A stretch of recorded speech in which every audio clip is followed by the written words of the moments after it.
Victorious Godfrey boldly forward came, and had great hope even then the place to win.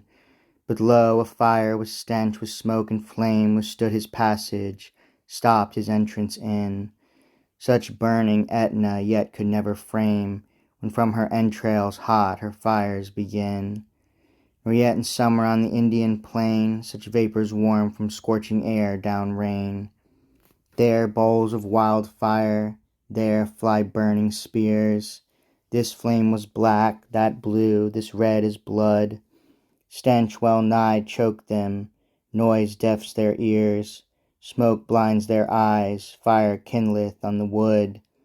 Or those raw hides which for defence it wears could save the tower, in such distress it stood. For now they wrinkle, now it sweats and fries, now burns unless some help come down from skies.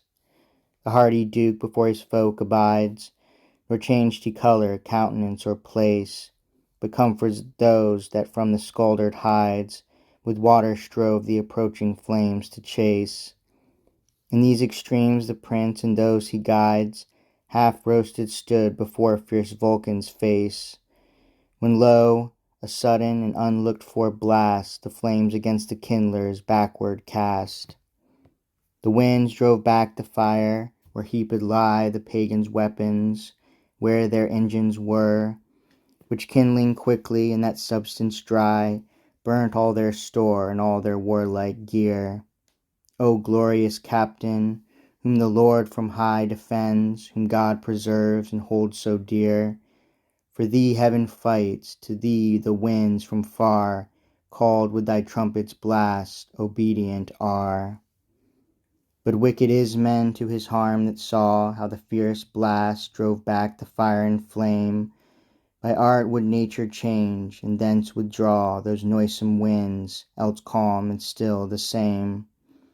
'Twixt two false wizards, without fear or awe, upon the walls in open sight he came, black, grisly, loathsome, grim, and ugly faced, like Pluto old, betwixt two furies placed. And now the wretch, those dreadful words begun, which trouble make deep hell and all her flock, now trembled as the air, the golden sun his fearful beams and clouds did close and lock, when from the tower, which Ismen could not shun, out fled a mighty stone, laid half a rock, which lights so just upon the wizards three, that driven to dust their bones and bodies be. To less than naught their members old were torn, and shivered were their heads to pieces small as are the bruised grains of corn, when from the mill dissolved to meal they fall. Their damned souls, to deepest hell down borne, far from the joy and light celestial, the Furies plunged in the infernal lake. O mankind, at their ends in sample take.